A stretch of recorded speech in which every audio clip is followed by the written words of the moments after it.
Chinese news agency says Beijing will impose a 34% tariff on imports from the U.S. starting April 10th. With reporters aboard Air Force One yesterday, President Trump says his reciprocal tariffs have countries calling to try and negotiate a deal. What we have is a set of tariffs based on what they've been charging us. That's reciprocal. And those tariffs have come in and every country's called us. That's the beauty of what we do. We put ourselves in the driver's seat.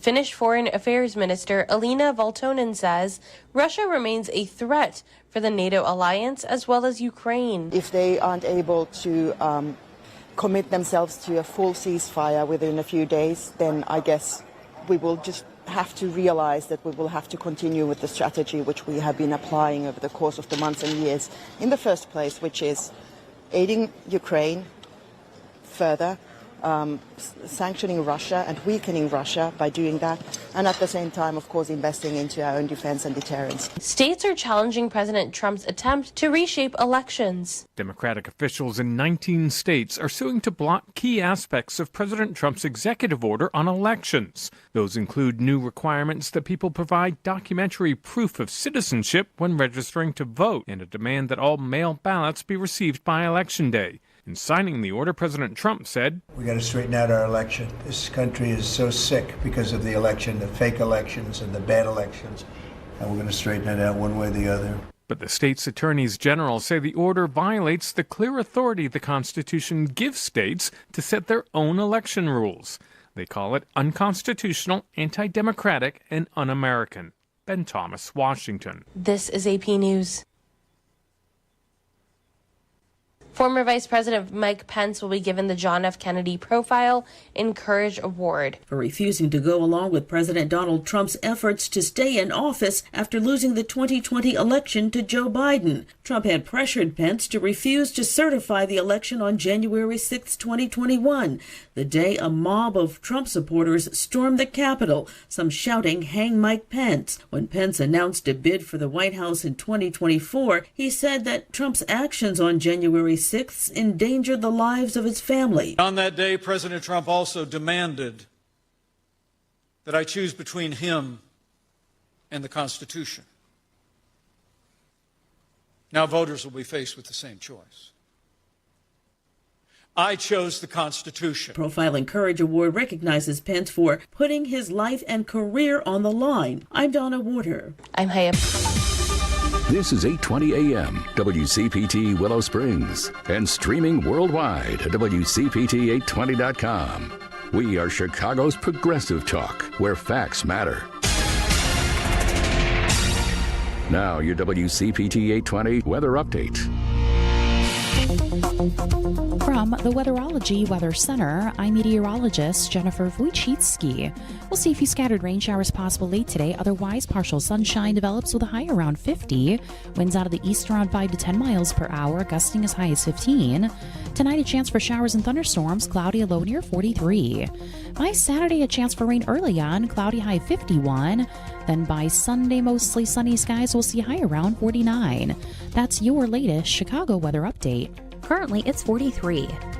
This March Madness, Wendy's has a $1 JBC or double stack with in-app offer and purchase. So we're throwing the biggest watch party in the country and giving you the best seats to watch all the action.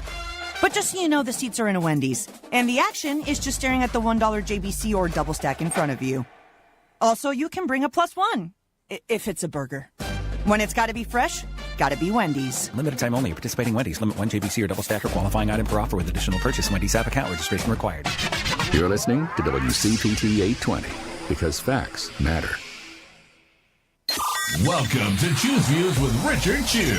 Get ready to dive into a world of insightful conversations and thought-provoking discussions. As progressives, our job is to have an all-inclusive, full-on assault with all of our players. A show that will focus on moving our political, social, economic, gender, and cultural conversation forward. And all of our players means all of our players. It's Choose Views. And now, here's your host, Richard Chew. Good Friday morning, progressives, and welcome to the April 4th, 2025 edition of Choose Views. 773-763-9278. Facebook Live, TuneIn Radio, YouTube, and iHeartRadio is where you can find us and stream us and all that good stuff. Email me at richard@WCPT820.com. I've been getting your emails and trying to reply as best possible. Sometimes they're short replies, but at least I can say, hey, thank you for your contributions. Catch me on Substack and catch all of our shows by subscribing to our WCPT podcast on Apple Podcast or Spotify. That's where you can get Choose Views, short versions and long versions. Joan Esposito, live, local, and progressive, Driving It Home with Patty Vasquez, The Big Picture with Edwin Eisendrath, Out Chicago, and our other shows and interviews. Check out our heartlandsignal.com digital platform because there is lots of good stuff there. Today on Live, Local, and Progressive, Joan Esposito will be talking, taking your calls for the first half of the show, and then talking to Congressman Mike Quigley, Anders Croy of Florida Watch, Amy Parnes, senior political correspondent at The Hill, and co-author of Fight Inside the Wildest Battle for the White House. Live, Local, and Progressive, that's Joan Esposito today, 2 to 5 p.m. here on WCPT.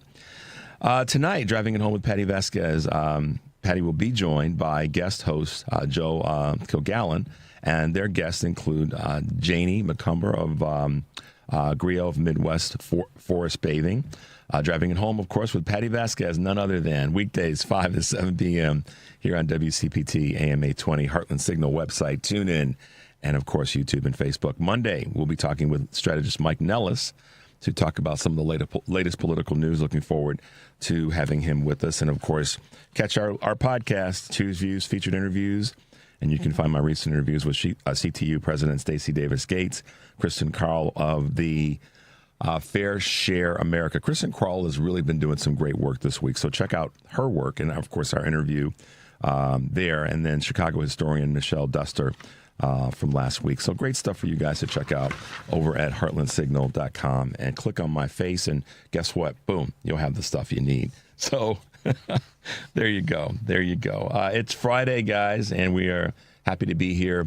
Happy to have been with you this past week. And we've had the unique opportunity and blessing to have so many wonderful folks here on the show.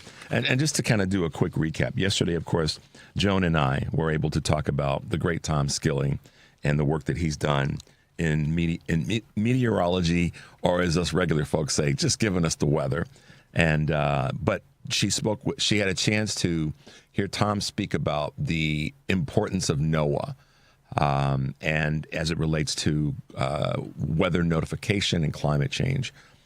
And I really felt that Joan, one of the biggest points that Joan made is that Tom has not been a political leaning person for the time that she's known him, not necessarily. But this is one of those times where he's stepped to the mic and spoken on the importance of not pulling down our budget and our resources when it comes to climate change and climate awareness and NOAA. So that really stood out with me, that this is someone who, meaning Tom Skilling, that hadn't spoken from Joan's experience. And I've never known him to necessarily be political one way or the other. But this is not about politics. It's more about what's right and what's safe and what's prudent for the country. So it was great to hear Joan speak to that. And today, on today's show, we'll be speaking with our good friend Karen Byrne from TruBlu Politics podcast. And I had a chance to be on our podcast yesterday, but we'll talk about a few items. When we did talk yesterday, we discussed some of the wording and the language and how going to the center or moving to the center is just not necessary. So you'll want to check out her podcast. And we'll talk about that a little bit today. Also, this is, you guys have been waiting for this in many ways. And the 7:30 hour, we'll have Chicago Mayor Brandon Johnson, who is, making some moves, doing some things. And we'll talk a little bit about that. And we'll also talk about some areas that he needs to strengthen up and shore up, in my observation. And we'll get into that a little bit this morning with the mayor, and also his view of some of the more national things that are impacting those of us here locally, but also locally wherever you are in the country. The mayor's a good voice in that space. We had a chance to talk to Sarah Feigenholz, who's an Illinois state senator, and Representative Carol Ammons, another Illinois state representative.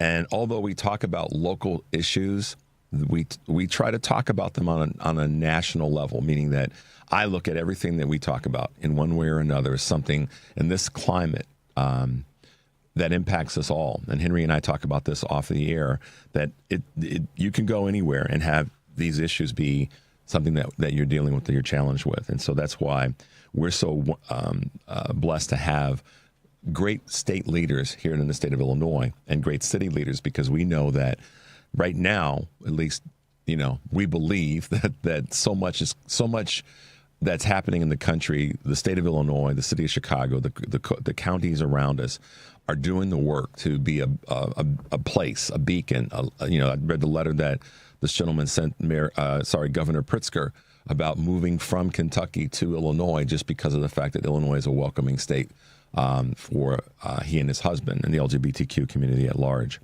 So when we have state representatives on, we're always, and state senators here in Illinois, we're always happy to have them on, because they may be talking about a local issue, but we know that issue is important, and probably is important for someone that's in Los Angeles or Boston or Houston or Miami.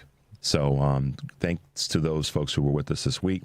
As I mentioned earlier, Kristen Kroll was with us talking about taxes and, for the Fair Share America. Representative Debbie Myers-Martin. And we had Representative Anna Muller on. So we do our best, guys, to have folks that are speaking to local issues, but also how they play in the bigger scheme of things in the country. Because right now, Washington, I'm not going to say Washington. That's too broad and it's not really accurate. The current administration, the Trump administration, is dragging us in a direction that we don't need to go. And I'm going to kind of pivot a little bit, talk a little bit about a couple of quick items from Choose Views News. But that's just simply how we want to state it. The current administration is dragging us in a direction that we don't need to go. And what's happened in the last 48 hours with regard to our financial markets, if you didn't have an indication, that should be one. Tariffs, Henry, let's talk about it. Let's see what's happening here in Choose Views News on this Friday, April 4th, 2025. Stocks plummeted and the dollar sank on Thursday after Donald Trump's tariff agenda roiled global stock markets and escalated fears on an economic downturn. The S&P sank over 4% at 3 p.m. Eastern Standard Time, putting the index on track to erase $2 trillion in market value. But among major indexes, the NASDAQ recorded the sharpest decline, slumping over 5% as large tech stocks tumbled. Meanwhile, the U.S. dollar fell more than 2% against the euro, Japan's yen, and Swiss franc. The turmoil spurred investors to seek safe havens, driving a rally in bonds and sending shares of regulated utilities higher. There's nothing there about winning America, Trump. Seismic economic moment is what many are calling this. Expansive reciprocal tariffs imposed by the U.S., imposed by Donald Trump on all of the trading partners on Wednesday triggered these concerns about, what could be a third global recession in 20 years. Under Republicans, by the way, in case you guys didn't know. On Wall Street, business leaders and analysts describe having flashbacks to the onset of COVID-19 and the pandemic and the ensuing flatlining of economies around the world. This is a devastating blow. By brewing a trade war, the fallout leads us to savings concerns, retirement ages being changed, and the list goes on. Companies that count on costs of tariffs. This is another one. Apple is on track to lose $290 billion in market value. Thursday, based on the expectation, I should say from Thursday, its overseas production of iPhones, iPads, and iMacs will take an outsized hit because of the newly announced tariffs. To make up for the higher costs associated with the tariffs, it's estimated the tech giant may have to raise the price of $1,000 phones to $1,300. Footwear and apparel brands, too, are being pummeled by the tariff news. Ralph Lauren, Lululemon, Nike are all set for major declines. It's hard for me to read these because I just want to scream. I really do. Layoffs surged to a new record high. Layoffs in March surpassed 275,000, a near record-setting figure topped only by those for April and May of 2020 when the pandemic shut down much of the economy, according to data that was released yesterday by outplacement firm Challenger Grain Christmas. Department of Government Efficiency, which is working to shrink the government, was responsible for the majority of the cuts. While other jobs data remained stable, federal layoffs for the month were up 672% from a year prior. So I hate reading these. I'd rather scream, but rather than scream, let's try to get some things done. And the Senate is pushing hard to make their efforts heard. Senate Democrats particularly are trying to pounce and move to strip Donald Trump of this tariff power. So there you go, guys. A couple of Choose News views on this Friday morning. I like Fridays to be as upbeat as possible, so we'll take a quick break. And when we come back, we'll get you some things to do this weekend here in Chicago. The number is 773-763-9278. This is Choose Views, and we'll be right back.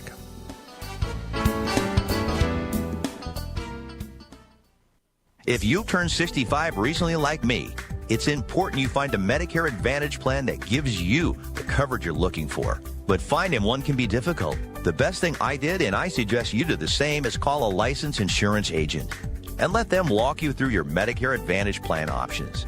There are so many benefits you have access to, so make the call now and let the representatives explain everything to you. Our licensed insurance agents can offer you a variety of Medicare Advantage plans.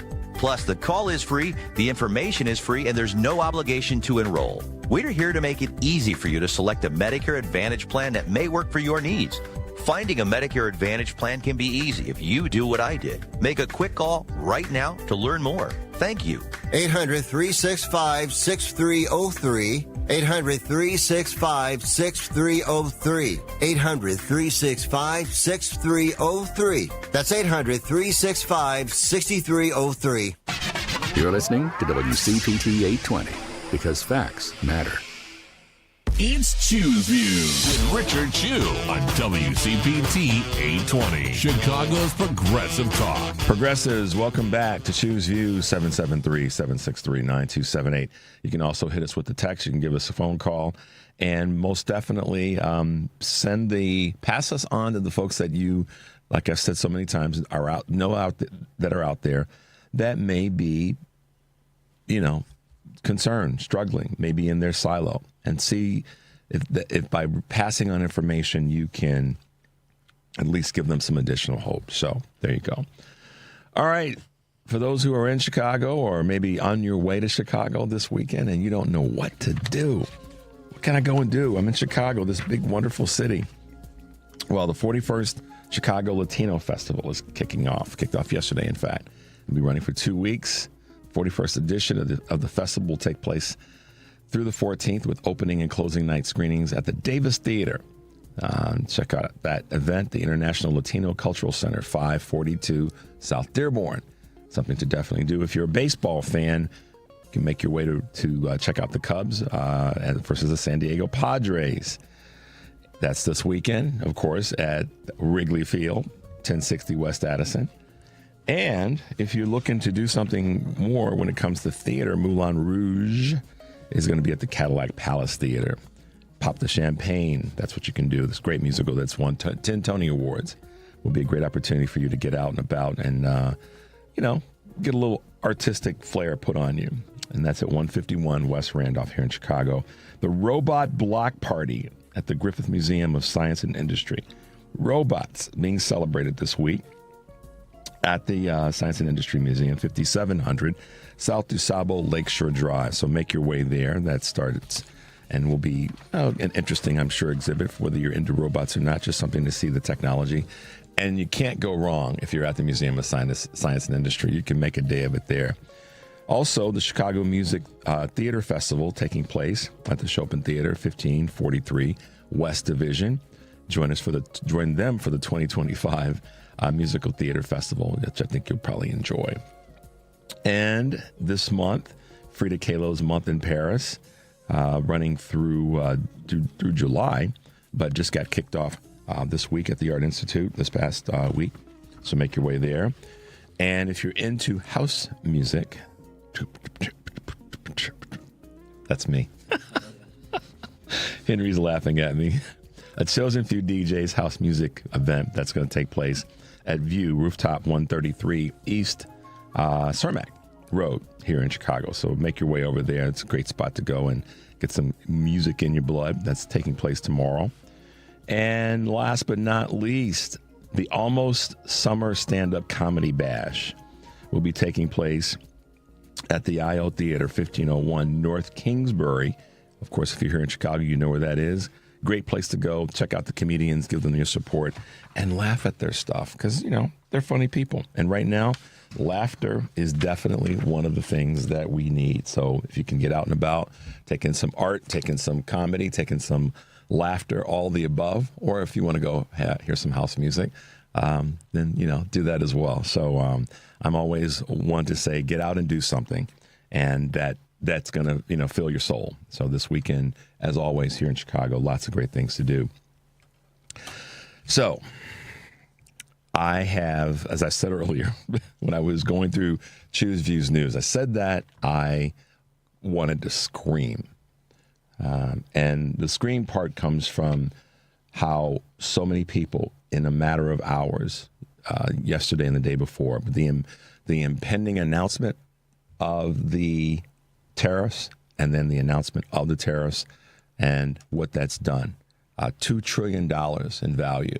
I have this little, and Henry and I have a couple of clips we're going to get to you before our good friend Karen joins us this morning. But I wanted to read you guys for all those who are out there with their heads up the backside of Donald Trump as being the greatest this and the most wonderful that. Just in case folks didn't know, this is something that was sent to me, that the 7 largest Dow Jones net drops in American history are all under none other than, let's win, great winning, we're going to win, Donald Trump. The 7th largest Dow Jones net drops in American history. I'll just give you the dates. 3/16/2020, 3/12/2020, 3/9/2020, 6/11/2020, 4/3/2025, 3/11/2020, and 3/18/2020. So the majority of those obviously at the height of the pandemic. Less self-inflicted, and the self-infliction part of those during COVID were that Trump didn't tell the truth. Now let me was a representative that said this last week. He lied. Okay, he lied about what he knew, when he knew, how he knew it. He lied. So it's recorded. He had that interview with oh gosh, I'm drawing a blank on his name, but he had that interview where he said this is going to be awful. This is a bad thing. Any of it. He lied. So the self-infliction part was that, but also just due to the fact that everybody was in a panic about this, globally worried about our health, et cetera. We know how we responded. Had we been better informed by that week A administration, we may have done a better job when it comes to the markets. But people lost their lives then, and that's the bigger part. That's the bigger hit to us. Okay, this one, 4/3/2025, that's self-inflicted because it didn't have to happen at all. I'm making a loose comparison here between COVID's impact and thank you, Kurt, Bob Woodward. The interview that he had with Bob Woodward where he lied. He knew. Okay. But this is retribution. This is nothing to do. How do you give up $2 trillion in market value? For what? I mean, someone, and I'm a pretty astute dude when it comes to this stuff. But, a trade war to get back what? How about cooperation and working with people? But see, my observation, maybe somewhat a theory or thinking is, it's and I have to tread very carefully in what I'm about to say. When markets tank like this, or when there's a depletion in the market's value, a lot of this, you have to look at what happened, what history has told you. Somebody benefits from this. And so this is where I have to tread carefully. Someone benefits from this. And that's typically, and this is historical, I'm basing this on historical actions and net results. Those who have the most amount of money stashed in cash, sitting on the sidelines, or that know how to short the market are the ones that benefit from this. Okay? So I'm always careful to not give financial advice on this show. That's not the purpose. That's not what I'm allowed to do. But I can speak about this broadly. So there are those who are benefiting from this. Let us not fool ourselves. And those folks are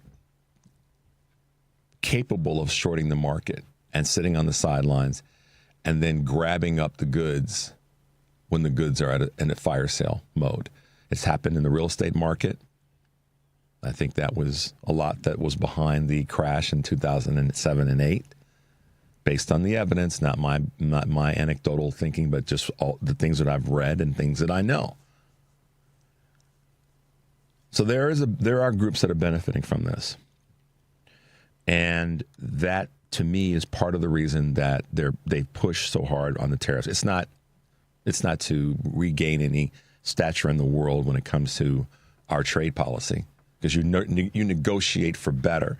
You don't cause harm and hope for the better.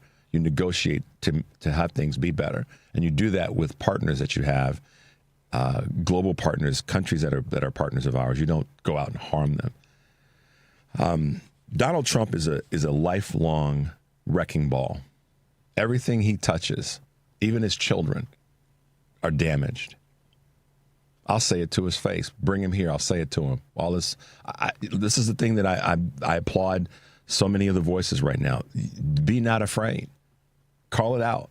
And that's what we have to do in terms of fighting. All the voices that I talked about yesterday and referenced it in terms of the day being the remembrance of Dr. King's assassination. They spoke out. They fought. Cory Booker spoke out. He fought. So right now, we have to speak out to this and keep fighting. And Donald Trump and his actions have been a wrecking ball to just about everything that he's touched. And you can look at the history books, those that we still have, to see that. And, you know, we've got some real damage that's taken place. And we've got some harmful things that have happened. And, you know, we're here in Chicago, obviously, but throughout the country, I'm speaking to anybody and everybody, don't sit back and take this. Please don't do that. I want you guys to be empowered to say that we are going to fight and we're going to push back on this. And I know that a lot of people are taking a pause, and I'm down with that. Some folks deserve to take a pause. And I know that there's lots of rallies going on and lots of people who are fighting. They're getting out and fighting, and I applaud that. But at the same time, I recognize that there are lots of people that are taking a pause, and they're catching their breath. So, got no issues with either side. You got to do what you got to do. And there's a way of fighting in a silent way. Getting out in public right now may not be the way for a lot of people, but at the same time, don't criticize those that are, and don't criticize those that might be fighting differently. But at the end of the day, everybody's got to fight. Donald Trump is a wrecking ball. He is not he's not a good negotiator. You know, he's not an art of the deal. You know, all this other garbage that's been bestowed upon him. You know, the editing prowess of NBC made the Apprentice look like he was doing certain things and he wasn't. The list goes on. So let's stop this. Let's cut this wrecking ball off at its chain and crash it into its own self. That's a visual. Let's cut this wrecking ball off at the top of the chain and crash it into its own self. It's a visual I want to leave you guys with. Let it fall and cave in on itself. And we can do that by fighting, not by sitting back. That's not going to happen. We got to knock it down. And that's what I want to see happen, because I'm tired of seeing people in pain because of this wrecking ball and this awful administration and the global impact that it's having on people that we know and that we love. Let's take a quick break, Henry. When we come back, we'll be talking with our good friend Karen Byrne from TruBlu Politics podcast. The number is 773-763-9278. This is Choose Views, and we'll be right back.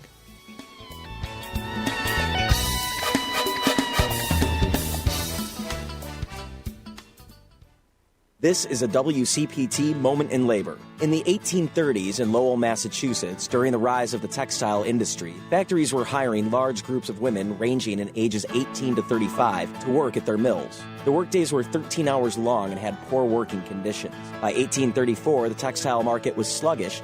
In response, the workers' wages were reduced by 12.5%.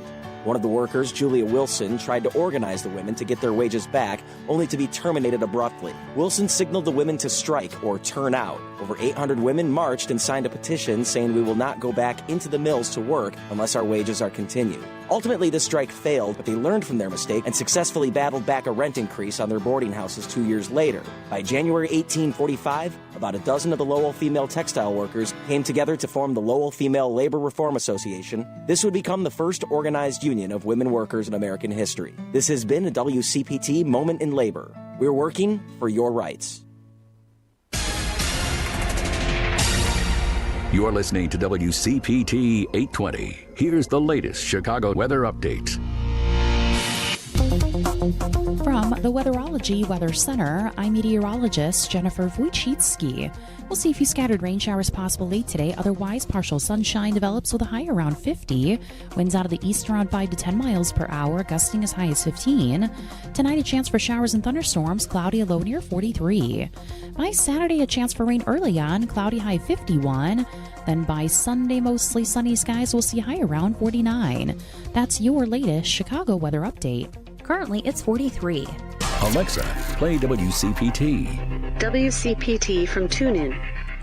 You're listening to Choose View with Richard Chu on WCPT 820, Chicago's Progressive Talk. Hey, Progressive, welcome back to Choose View, 773-763-9278. Give us a holler.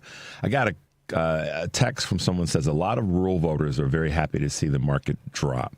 He continues to serve his people. I guess my comments are yay or nay on that. That just says, so there's a couple things there. If that's true, and in some camps people say that is true, not just rural voters, that is a MAGA broadly. If that's true, then there's a couple of lines of BS that they've been snorting because they wanted things to be better for the economy. That's not better for the economy or the markets. And they run parallel tracks. The economy is not the market and the market's not the economy. Okay. But at some point, if one of those tracks is messed up, Henry, what's going to happen? Then we're going to have a problem, right? Secondly, why would anybody want to see other folks absorb harm for nothing that they did wrong? Okay, so let's just put this in this vein. And before we do that, let's go ahead and bring Karen on. Hey, Karen, good morning, and listeners. Good morning. We've got our good friend Karen Byrne from TruBlu Politics podcast.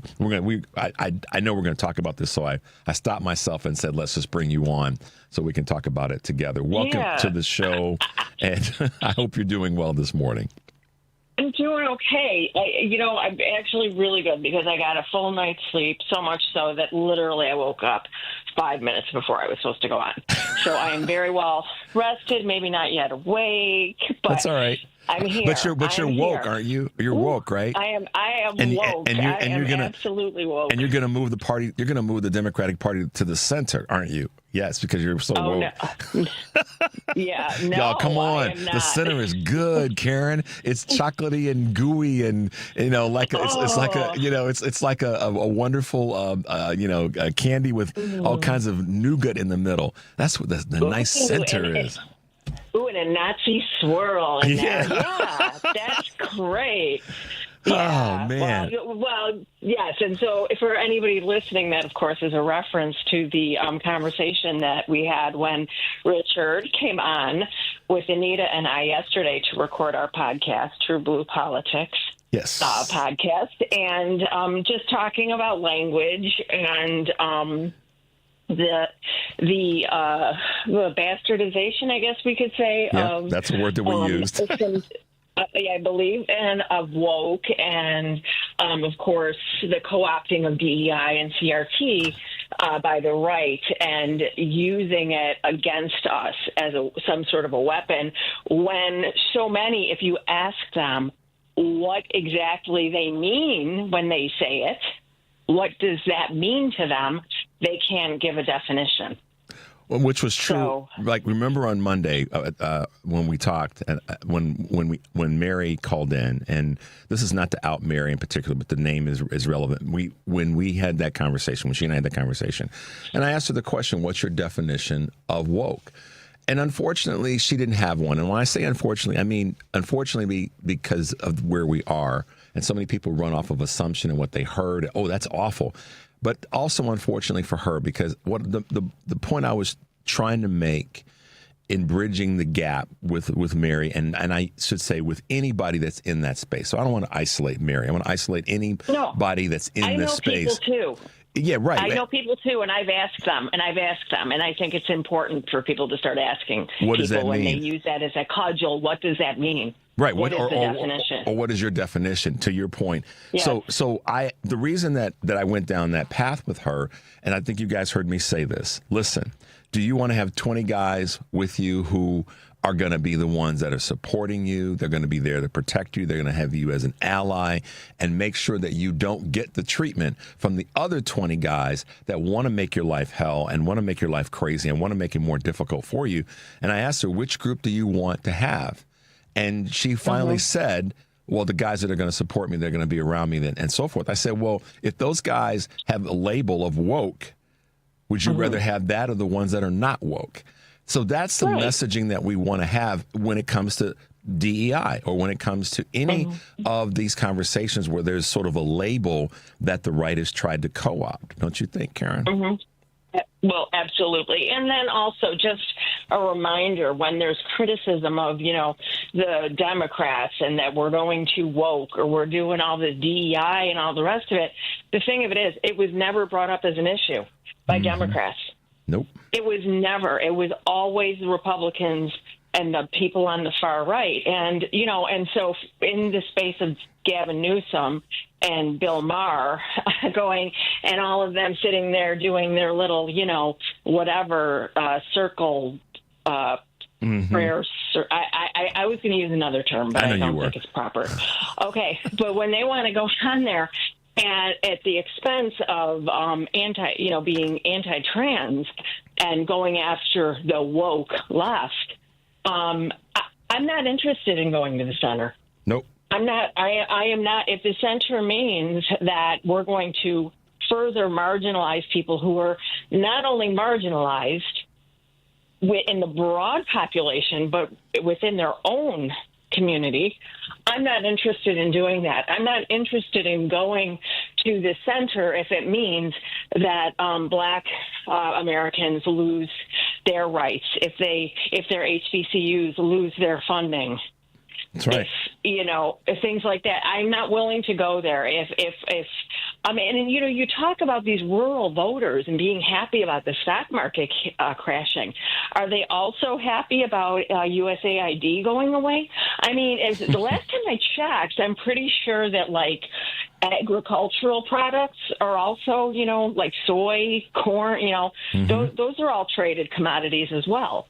So I don't know how would that happen that they would be okay with any of this is, I guess, the bigger question. And you are in that world, Richard, so you would know better than I. But here, to your point, Karen, and this is thanks for the baton. This is what I think. We have to be. Anita and I went back and forth on this in a good way yesterday.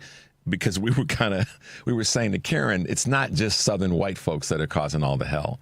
It's a lot of folks in northern cities and in major metropolitan areas. So when I hear that, and I didn't get a chance to lean into this before we went to break about rural voters are happy to see the market drop. There are people that are not rural voters. There are suburban, and you know this, and you've talked to me about this, and there are urban folk who are happy to see this because they are all about hurting the others. The same person that sent me this text said, inflicting pain is what they do. They get great satisfaction from, quote, owning the libs and hitting hating the elites. But let's be honest, the biggest elites right now. This is the crazy contradiction. The biggest elites right now happen to be, in the most influential positions with the administration, happen to be 3, 4, 5, 6 of the wealthiest white men on the planet. But yet they've got many folks bamboozled into thinking that the elites are the folks on the left, when in fact 5 of the richest people on the planet are influencing the current administration. So MAGA, wake the hell up. What's that about the movie, the callers in the house or whatever? The trouble's right in your own MAGA house, your own GOP house. You're about to say it, Karen? Well, the killer's in the house. Yeah. The calls come in. Yeah, I mean, it's so, and to that, you were speaking about this earlier, too, about the media creation. So much of what is happening, it just reminded me again, so much of what is happening is a self-inflicted wound by the media, by entertainment media, by, the regular media, in not covering this buffoon. So you can we split the words. I wedged a little bit there. Long enough. Yeah. But it's in the Bible. That word's in the Bible. So, yes, it is. That's true. But by letting him have that narrative of being a successful businessman, letting him, be something that he's not. And, this great negotiator doesn't even have a place at the table in this trade war. No. What kind of mastermind and two, the media, think they're trying to twist themselves in knots to try and make sense of it. And what's the strategy? What is he thinking? And they're, flashing that idiotic formula. Yeah. And it's just, I'm like, what kind of crazy town are we living in here? Yeah. No, just call it what it is. It's BS. It's BS, and it's getting people killed. Who is going to be the person, Karen? Who is going to be the person in the media that says, okay, I've worked in this business for a long time. I've got a bunch of money saved up. I got a bunch of money put away. I'm good. I'm going to be okay. Who is a person in the media or persons? I mean, sorry to see that Eugene Robinson, after Bezos is going to be the editor-in-chief of the Washington Post, Eugene said, "I'm done." But what I want to love to see and hear is one of the people who are one of the big voices that have just had enough. Make it their don't tell anybody. Just make it their last broadcast and just lace to the point where they've got to turn the cameras off. They don't have to worry about money. They got all that they need. They can go do something else. And I'm not putting this on somebody else. I'm saying this in reference to your point about the mainstream media. But when is that media person who's seen the inside of the tank and knows what's really been going on going to call out? And I talked about this in referencing to Michael Steele. But when is somebody going to be on and go, this is what's really happening, y'all. This is how we work here at this station. This is what they really ask us to do. This is how they really break us down and make us do the things that, I'll call it a Jason Bourne moment. When is somebody going to have a Jason Bourne moment and go back to where it all started and say, this is how bad it is?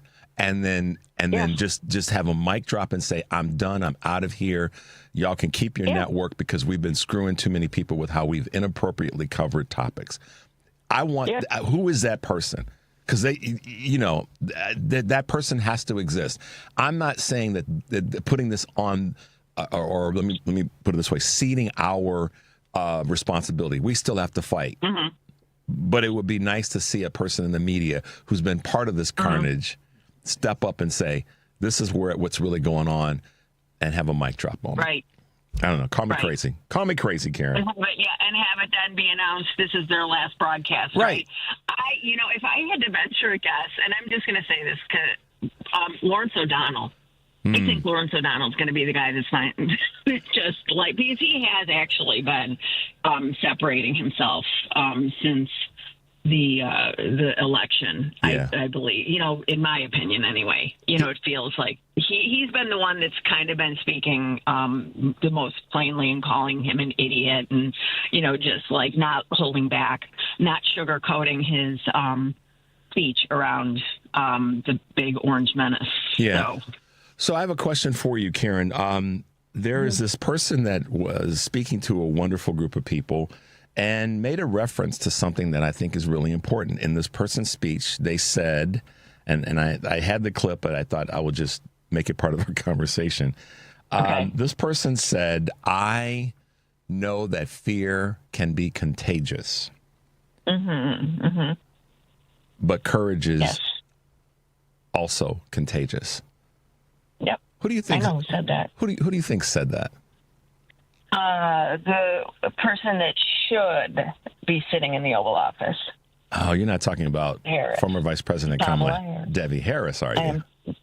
Debbie Harris? No. I am talking about the other Harris who does not have a heart of glass. No. Her name is Kamala Harris. I said her middle name as well. So I missed it. That's okay. That's all right. So the answer is who now? Who is it again? Oh, it would be former Madam Vice President Kamala Harris. Debbie Harris. There you go. Debbie Harris. I didn't know her middle name was Debbie. How did I not know that? DEVI. Oh, okay. That's okay. It's a quote. It's a quote, you guys, from Vice President Harris. Karen got it right, kinda. We'll give her an A minus. We'll give you an A plus.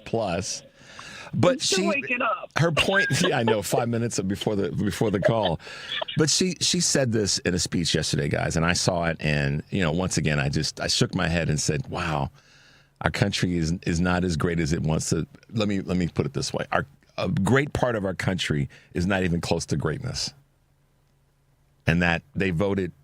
They could not find it in themselves, Henry, to vote against something. Because they needed something, they needed to be spoon-fed it perfectly from the thing that they should have voted for. And you can do both at the same time. You can vote against something, which is this carnage, by voting for something that is a better way. But she spoke in a speech yesterday, guys. She basically the moment for me was when she said, fear is contagious. They're trying to breed and foster more fear in the country and the world, but courage is contagious as well. So to me, and how I interpret that, is to stay in the fight. So just to be clear, former Vice President Kamala Devi Harris, DEVI for y'all who missed it, and I may have phonetically confused you. Yeah, she said it. People have been asking, where is she? What's she doing? Yeah. She was kind of, I think she worked a little bit harder than most of us in that 107 days. So, but to the end, she made it clear we still have to fight, and that's part of what we've all been saying. We know we've got to take a break. We got to re-energize, but we still have to fight. Because Karen, here's something that we talked about yesterday on the podcast. And this is why moving to the center makes no sense. It would have been just as great if Governor Newsom had Roland Martin on. I mean, Roland Martin would have been a much more important voice to so many more people than trying to bend over to Bannon and Charlie Kirk. And the reason I'm not letting it go, so to speak, on what Governor Newsom did is because, by contrast, we have a governor here in the state of Illinois that isn't yielding any space.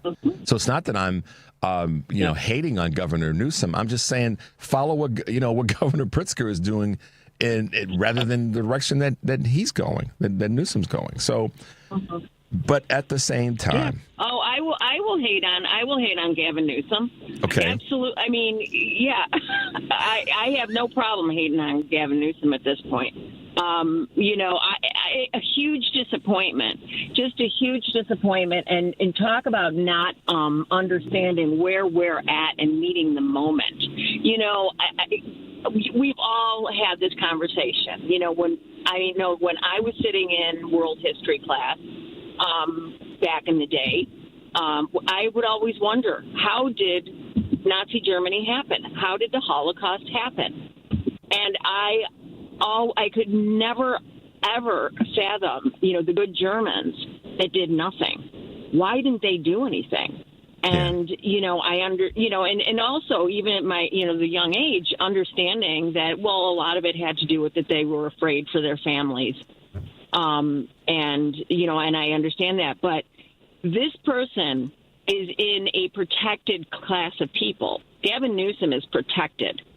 And so there is no excuse. What about all of us?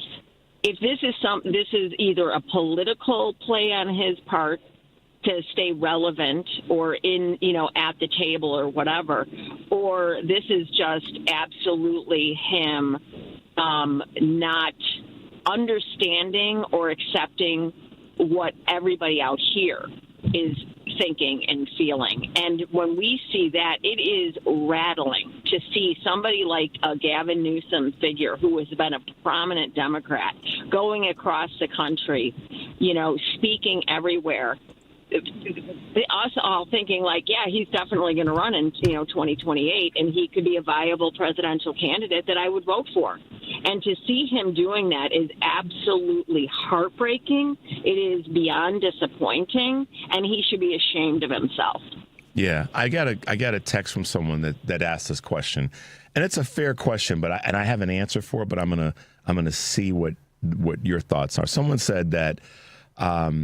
We do a lot of waving our hands at what these idiots are, but what are we going to do for them? I guess the person probably meant, what are we going to do to them?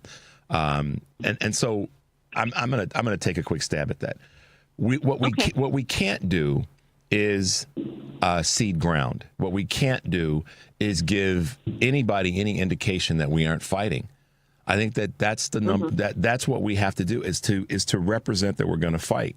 And I know I said earlier that not everybody wants to or needs to or should be going to a rally in public just because it may not be safe. Right, because of some demographic concerns. But at the same time, if you're asking the question of me, of representatives of the station, and saying what are we going to do, spend as much time calling your congresspersons. That's what you can do. Spend as much time sending emails and keep reminding them. Keep reminding the Senate that, yes, if you rally strong enough, you can stop these tariffs. You can have votes where we hold back and hold the line. So for those who are asking me specifically and saying we do a lot of, yelling at them, what are we going to do? What you can do, whoever, anybody, is call, is email. We heard it from one of the representatives last week. Call and email. It works. And if you need any proof that it does work, I go back to when MSNBC hired Ronald McDaniel. And people were truly honked off about that last year. And calls and letters and all the rest got her removed from that post. And we've seen others that have talked about this on this show that have said that we know that calls and emails and texts do work. If they didn't, then they wouldn't be telling people to not, the Republicans wouldn't be telling other Republicans to not go and do town halls. So for those who've asked that question of me, that's what I think you should be doing or can be doing. Karen, what say you? Well, and I say that I will go to when they were trying to repeal the ACA, and people occupied the Capitol building and called. They said that they were getting the most calls that they had ever received on that topic. And I do think, to Madam Vice President Kamala Harris, her point, it is contagious. When the first Women's March happened, and I had a coworker, and she said, what's the point of it? What do you guys hope to accomplish with it? And I said, it's important for the world and for people around the country to see it. And because to her point, it is contagious. And when you see that, people are out in the streets, if people haven't been paying attention, it alerts them to the fact that, hey, something's not going on that's correct, and maybe I should need to find out what are they doing, what are they in the streets for, and then that helps to inform people of, hey, look what's going on around here, and then gives them also permission and safety to come out and walk with us and fight with us. And it does matter. It absolutely does matter. It matters because it shows the world, it shows our communities, it shows, other parts of the country that we are not okay with what's going on here, and that there is something to fight and there is something to be upset about. And I don't call and yell necessarily at if that's who they are that we're yelling at. The representatives, they're there. They should be expecting to be petitioned by their in caucus by their their constituents, right? Absolutely. They're there to work for us. So I'm not going to necessarily yell at my Democratic leadership, but I am going to call them up and tell them when they're doing something right. And I appreciate it. Keep it going. And when they're doing something that I want them to fight harder, like as in the case of Dick Durbin, then I will call and let them know that as well. So, if that's the they that they were speaking of. And whether the they is, whoever the they is, and, oftentimes we don't know the definition, but whoever and whatever that means, we still have to take it upon ourselves. I mean, going back to what Senator Booker was saying, or at least trying to articulate earlier this week, does the country mean enough to you to fight for it? And if it does, then you take it by the reins and you say, okay, I'm going to do my part, and not put it on everybody or somebody else to do the work.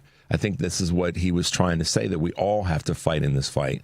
And we all have to, and I had a great conversation yesterday with Eric Grant from the family meeting. And one of the things that he reminded me of is that people need to, if you're going to criticize a Cory Booker or a Jasmine Crockett or an AOC or, whomever for getting out and fighting and the way that they can fight, but you're not going to get in the fight yourself, then you should STFU.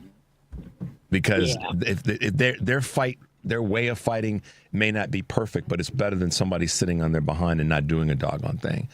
And that's one of the things that's why I keep coming back to this, Karen. We have to make sure we don't yield to the center or tack toward the center, because that's actually dangerous. It's treacherous waters, and we have to fight for what's ours and keep our territory.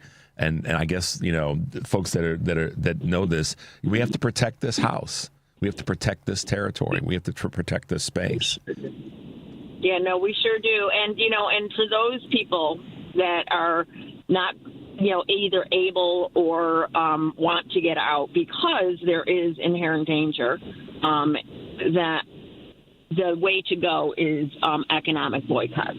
There are ways to protest. That's resistance as well. Use your, the power of the purse and withhold your money from these companies that are capitulating and yielding, and, shop local, shop, with people that and trust. Yeah. Costco, stand by the big company. If you're going to do a big company, buy your gas at Costco. It's worth it. It's well worth the price of admission to go to Costco. And if you are like, oh, I'll never eat that much food, well, what we're going to do in our family is we're going to go together and we're going to buy a bunch be stuff, split the cost, and split the food up. And then also in that process, find somebody that may need that, may be in a situation where you can you can do business with a big company and share in that experience with somebody that might need that help. So, I think that's That's definitely something that can be done. Karen, we're coming up on the top of the hour, and it's awesome for you to be with us this morning with the little bit of sleep that you got. So we're glad that you were awake and ready to go, because Karen's woke, y'all. She's woke. I am woke. I'm woke. I'm going to be more woke when I get my cup of coffee. All right, well, go get your cup of coffee. Okay. Thanks for being with us. Have a good day today. All right, thanks for having me. Talk soon. Have a good weekend. You too. Bye now. Bye-bye. All right, guys, we're going to hit this quick break. Top of the hour. The number, of course, is 773-763-9278. This is Choose Use, and we'll be right back.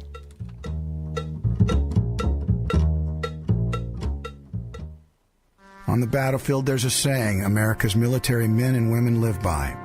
Never leave a fallen warrior behind, ever. Off the battlefield, Wounded Warrior Project operates with the same goal.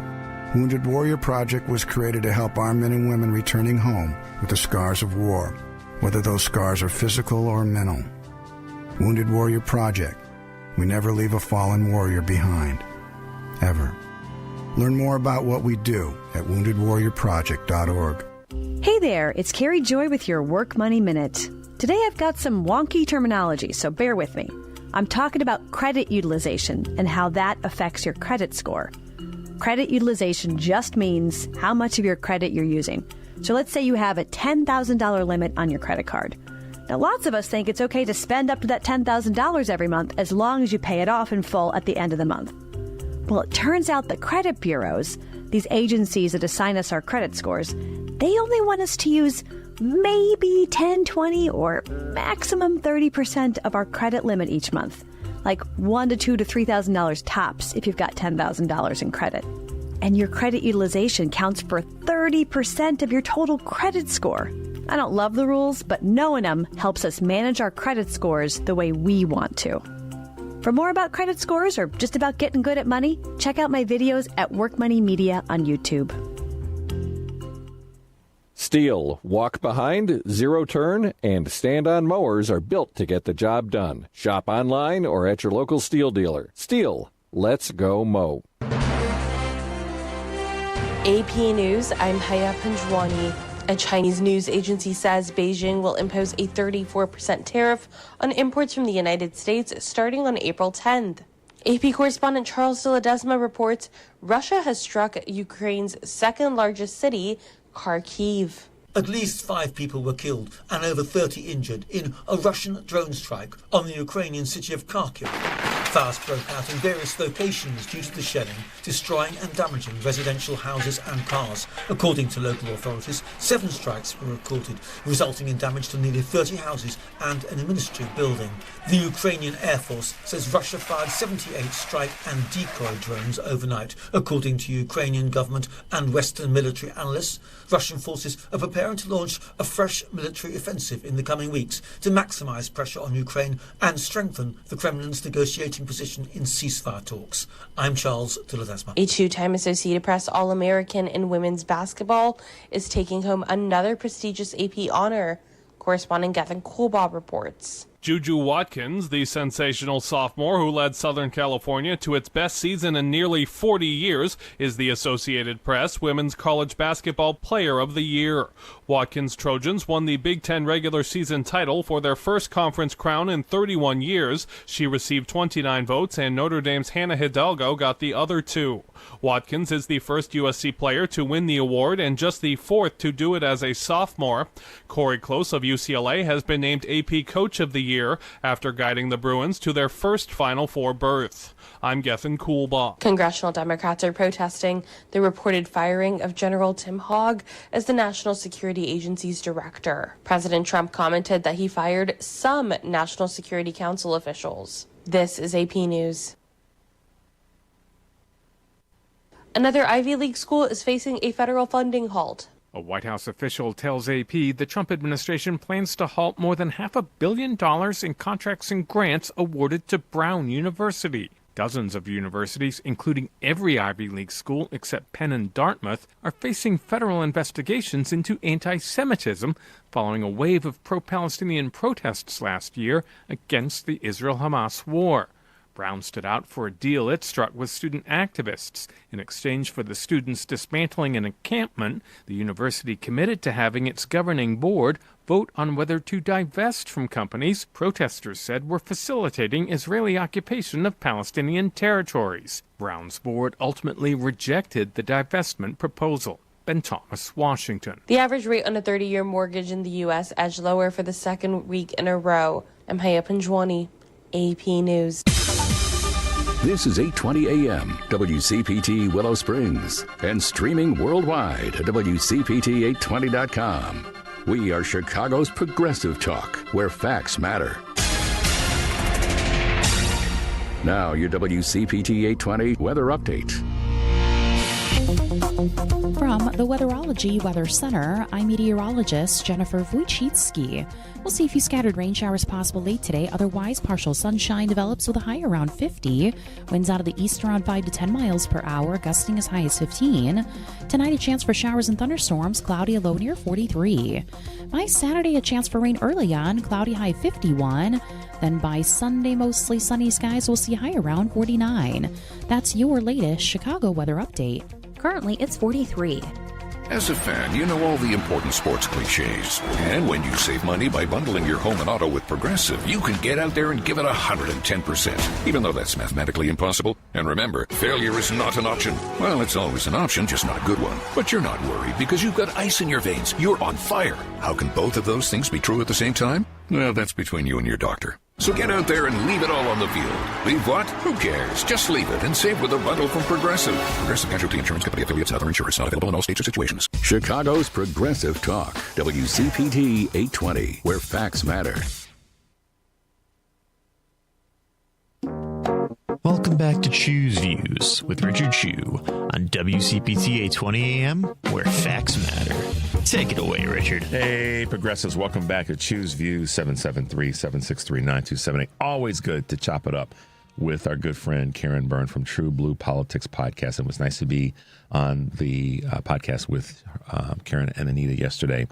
We don't, I know you guys hear me say this a lot, and I respect that you, for lack of better words, put up with it. But I'm not yielding. And so the reason that I speak to fighting every day is because it's what we have to do. I don't want to see anybody in any economic pain or any medical pain or social justice pain.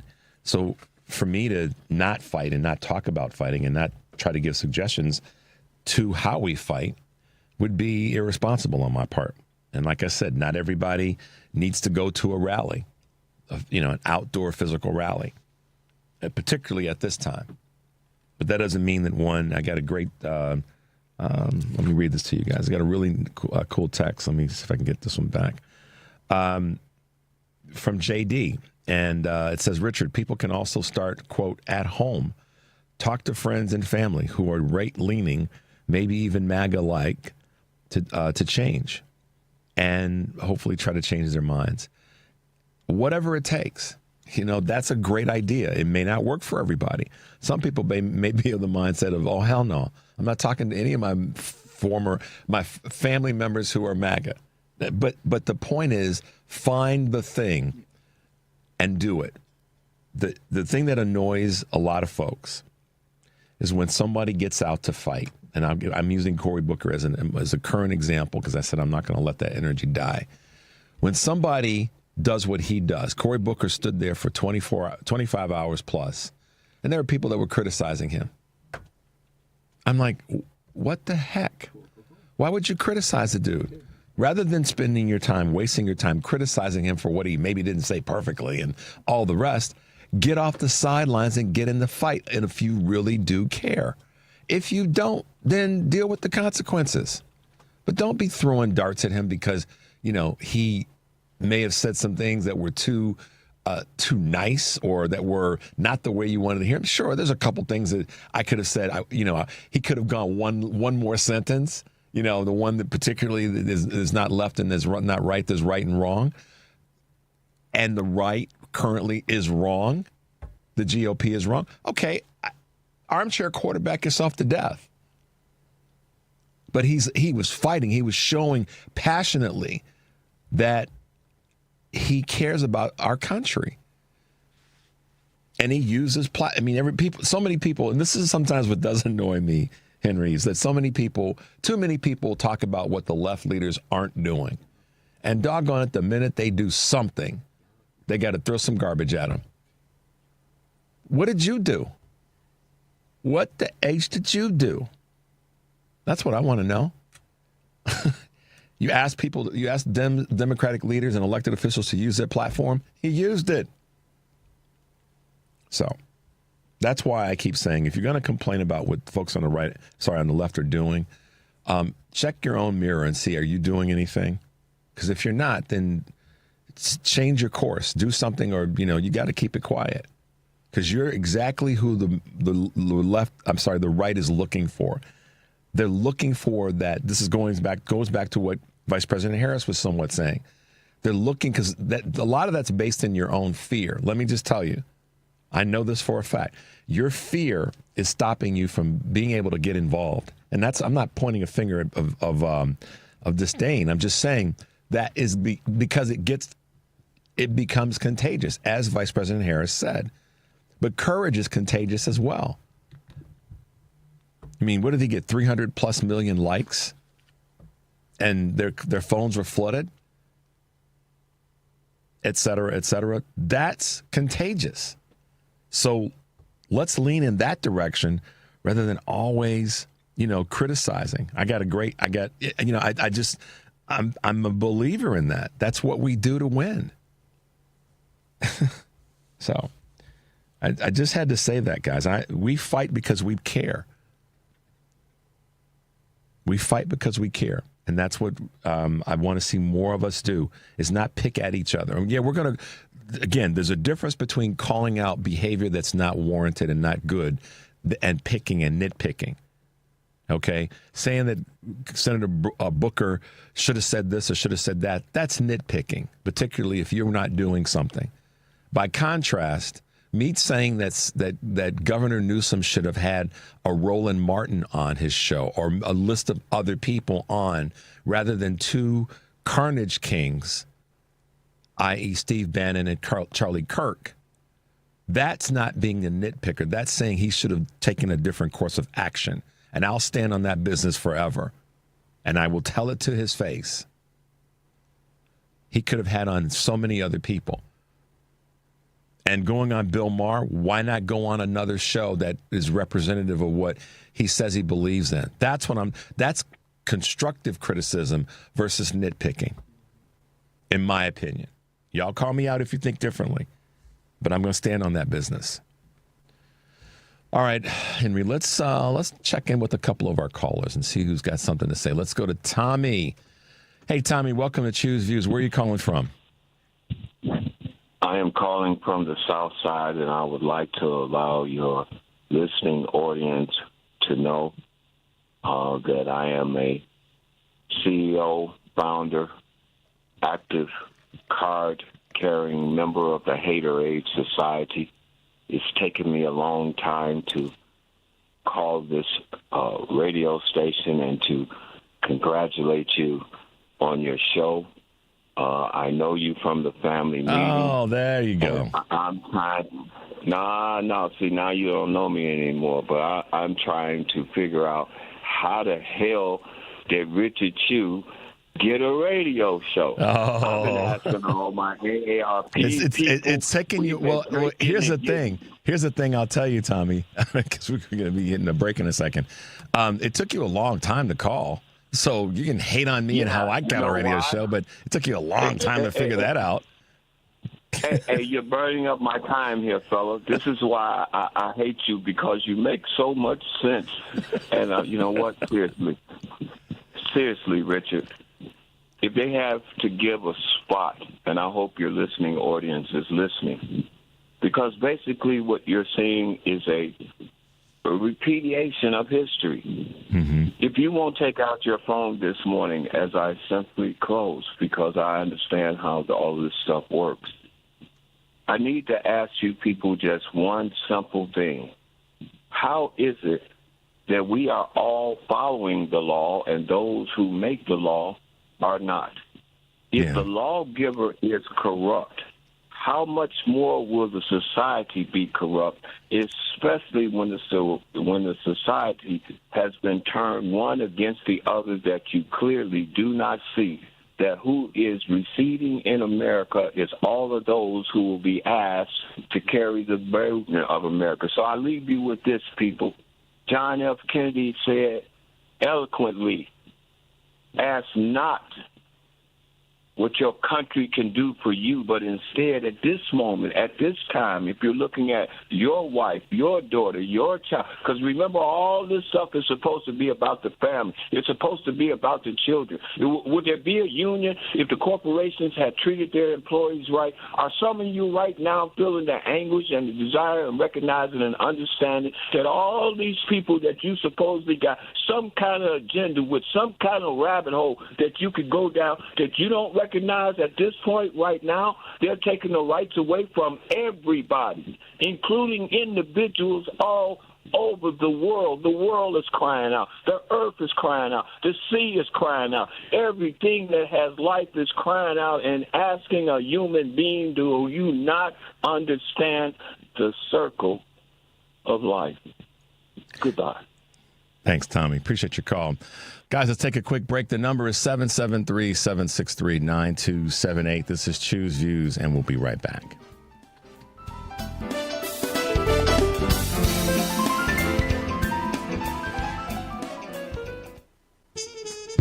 Hey, progressives. This is Richard Chew, host of Choose Views here on WCPT AM 820, 6 to 8 a.m., Monday through Friday. We have some real challenges in front of us as a country. Since the beginning of this show, I have always felt compelled to bring you the best that I've got. Now, there's always a why to doing whatever we do. So, as we go forward and face these challenges, know this: you listeners are my why, because I want to make sure I do everything I can to provide a safe, open, forward-moving space that allows you to call, email, text, or just listen to a guy that wants to help you bring out your own championship qualities to truly make this place better for us all. Lofty goal, idealistic, maybe so. But that's my why, and I look forward to bringing you the best that I've got. This is Richard Chew. Stay tuned. Because facts matter. You're listening to WCPT 820. It's Chew's View with Richard Chew on WCPT 820, where facts matter. Hey, progressives, welcome back to Choose Views. Haven't heard from Tommy in a long time. And Tommy always has that little bit of preacher in his voice, but makes a good point. We talk about how great we are and how great we want to be and taking care of the family and all the rest. But, you know, this strategy right now isn't going to work because it's proving itself that it's not working at all. But I tell you what is working, and that's WCPT having its 20th anniversary, May 3rd, broadcast from Max and Benny's restaurant in Northbrook. But we hope you'll all tune in that day. Tickets are sold out, unfortunately, to between 11 and 3 to hear Hal Sparks, Patty Vasquez, Scott Duff, Joan Esposito, and I will be broadcasting live with special guests. The event is sponsored by Max and Benny's, Fazio Insurance, Smart 265, the Democratic Party of McCain County, the Southland Friends of Labor, Democratic Party of McHenry County, and McHenry County Democratic Women. There you go. Getting it done. Looking forward to our live broadcast that day. So tune in, guys. It's going to be good stuff. All right. In a little bit, at the 7:30 hour, we have our own mayor, Brandon Johnson, from here, the city of Chicago. And looking forward to chatting with him about what's happening in his world, what he's doing, it's that time. It's Friday. It's first Friday of the month. It's April 4th, and we're going to be chatting with Mayor Brandon Johnson. So it should be a good segment, and looking forward to having him with us. I want to circle back to this for a second. I was saying that I don't want to sound like I'm picking on per se, but just making a point about fighting for what we all have to believe in is a better way. Shout out to Kristen, shout out to Mark, shout out to Lois and others who text me. Shout out to Brett. And send some good vibes to our man Brett, who's on the road. we want his safety when he's out there driving that big old truck. But that being said, you all have said a similar thing. Frustration, but we still have to fight. And there's no sense in going after our own, if you will, in this space. It's more important that we support our own. And part of that support is criticizing, and that's why I take the criticism. And when something happens that I don't handle just right, or say something that's not quite right or on point, I want to quickly clean up on aisle 7. Because here's the thing: I'd rather somebody catch me from stepping into traffic when it's coming. Grab me by the collar. I have no problem. I'm a big, strong guy. I can handle it.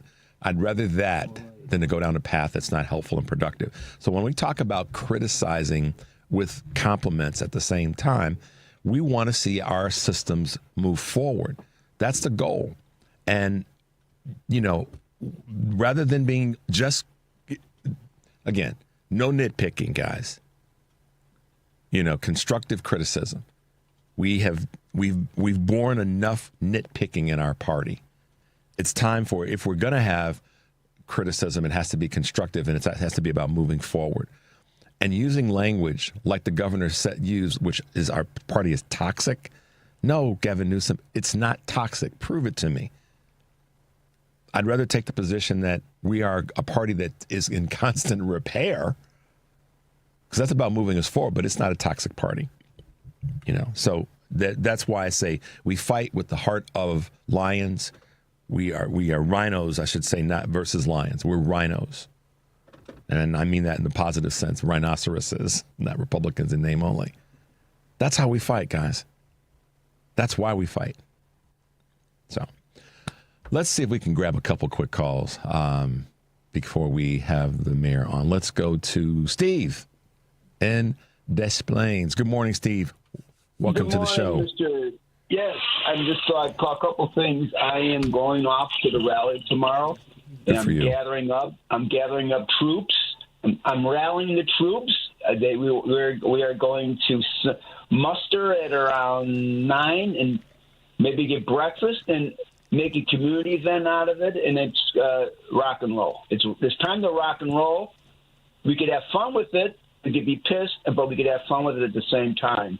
So whatever people can do, whether it's visit a rally or on Facebook, I'm always fighting and posting stuff on Facebook. Every little corner of we can find and shine some light in. I think that it all accumulates into something greater. Personally, I think. Yeah. I'm going to rally tomorrow. Whatever you do, Steve, in attending that, be safe. I'm going to say that because I mean it. Be effective. We know you're going to be effective, but most definitely be safe because we want you here next week and the weeks to follow. So, but kudos to you for gathering. And we got to be appropriate and nonviolent, and do it the way it's supposed to be done, and it'll work. And I've got a ticket for the anniversary. I feel very cocky and arrogant that I got myself a ticket. It's already got sold out, so I'm very excited. Look at you, man. Look at you, Steve. It's great. Catbird. It's good. It's good to hear your voice, and be safe tomorrow at the rally. And we appreciate your contribution, sir. All right, man. Be well. Take care. Have a good weekend. Let's see if we can squeeze in a couple more. Let's go to Emmanuel. Hey, Emmanuel, welcome to the show. We're going to make it quick. What you got? All right, let's put him back on hold. Let's go to Floyd. Floyd, good morning. Welcome to Choose Views. Ruh-roh. Seeing you on May 3rd, my friend. Hey, Floyd, I'm definitely going to be there. Say that. Start over again. Say that again. I'm looking forward to seeing you on May 3rd, my friend. I definitely got tickets, and I'm looking forward to seeing all you folks. And I'm picking up some more. I'm picking up some extra Trumpster shirts so I can bring them and pass them out at the event. Okay, you're going to pass out Trumpster shirts at the event? You know the shirts I sent you. The main reason for yes, with idiots. yes. Okay, okay. You can't fix stupid. Yes, I got my. Yes, I thought you meant Trump forward shirts, but no. Trump. Let's throw him under the proverbial bus shirts. I got you. Well, it's like that's my Trumpster shirt. It's like I'm going to throw them all under the bus. What are you talking about? That's right, Floyd. Thank you, man. I look forward to seeing you on the 3rd. Thanks for your call. I am looking forward to it. Thanks, Richard. Have a great morning. You too, sir. Be safe, my man, Floyd. But yeah, I forgot Floyd made those shirts. I may have to bring one to the anniversary. Let's see. Let's go. Let's try Emmanuel one more time, real quickly. Emmanuel, we got 30 seconds for you. Yes, sir. I have a question, and my question is on tariffs. If the tariff is a tax on everybody, why should the president be able to tax everybody without the permission of the Congress? Yeah, you're absolutely right, Emmanuel. Thank you for your call. Here's the thing to his point, and I had someone say to me, and I'm not advocating this, I'm just asking. First of all, Emmanuel's question is, why is this not going through Congress to break it down? And that's exactly right. That's why so many people have been saying what's happening is illegal. Okay, not going to get into that right now because of the short amount of time that we have, but relatively speaking, that is a big question that a lot of folks have. And it's the one that matters the most in this space, I believe, from a legal standpoint and from a balance of power with our federal government. The Republicans are endorsing this if they're not stepping up and saying no. The Senate did step in, and that's a good thing. But the House, different story. Let's try to grab one more call. Let's see if we can get Barb on from Glenview. Barb, good morning and welcome to the show. Hi. Thanks, Richard. I just really like what you're saying about fighting. Really? And it just brings tears to my eyes because there's so much hope in it and so much. It's a very sound approach. And I don't think it's this. I'm not sure where I heard this saying before. It might be a Buddhist saying. What you focus on grows. Mm-hmm. And if you focus on what you think isn't good enough, and it's somebody who's fighting for the cause that matters to you, it makes you weak, and the weakness spreads. Yeah. If you focus on what matters and endorse it and feel the strength that's in it, you become stronger. And so I just want to tell you I appreciate so much your show and what you're saying. And when I wake up in the morning, if I can, I turn on your program, even if it's only for 10 or 15 minutes. And I appreciate so much what you're doing. Well, Barb, I appreciate you calling today, and I appreciate you saying that. That goes a long way with me and all of the hosts here and folks here at WCPT. We're in this fight because we believe in it. And I can tell you that, I always say this by putting the mirror on me. We don't always get it right, Barb, but we're in the fight. We're in the fight for the long haul. And to be honest with you, I take it as a blessing and an honor to be able to be here in the mornings to talk to you guys and to come from different angles and have different opinions about what we're all working toward, which is a better way for all of us. And so it means a lot to hear you say that. But at the same time, Barb, keep this in mind. All of us get to fight. And it might be that you might be at the grocery store. You might be at a get together with some family and friends, and somebody says something that's not quite settling with you. We're at a point now in our country, in our society, where you have to find a way. We have to find ways to say that's not right. I'm going to say something about it right now. And if I lose favor with that person in this moment, I still have to know I stood up for not believing in what they said. Because when we do that, Barb, to your point, and to Vice President Harris's point, it becomes contagious. Does that make sense? Yep. Yes, it does. And I personally have found a way to do it. And almost it's just doing it with some kind of goodwill, not necessarily towards what a person is doing, but goodwill towards all the people who I know agree with me. You can make a joke. Oh, well, that's one way to look at it. That's something you can say to somebody and they get it. Yeah. You don't have to say anything more. That's right. So Barb, thank you for the call. Well, we appreciate thank you. We appreciate your contribution this morning. Have a good weekend, okay? And stay tuned as best you can. Thanks very much. All right. Same to you. Have a great day. All right. Guys, we're going to take a quick break. I'm going to get a sip of coffee because after we come back from the break, we will have with us none other than our own mayor, Brandon Johnson of the city of Chicago. This is Choose Views, and we'll be right back.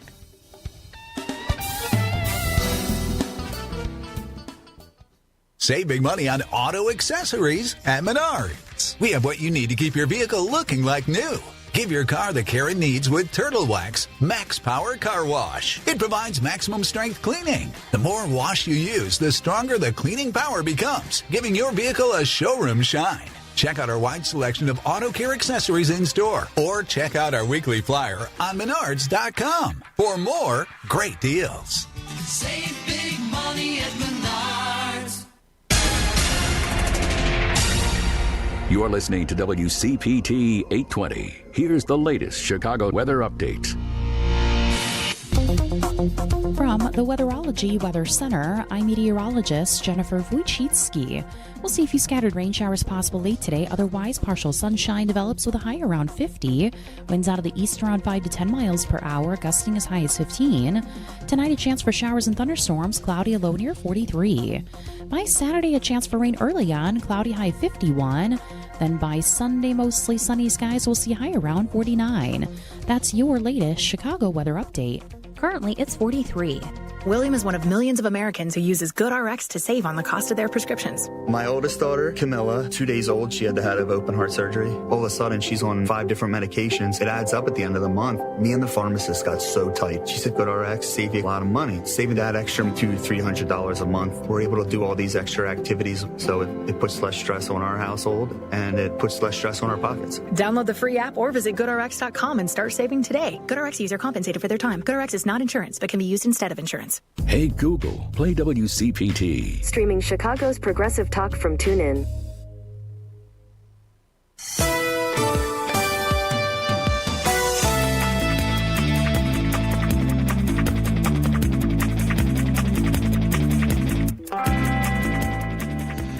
Hey, progressives, welcome back to Choose Views, 773-763-9278. It's Friday, first Friday of the month, which means that we have the opportunity and the luxury of having our own Mayor Brandon Johnson from the great city of Chicago with us this morning.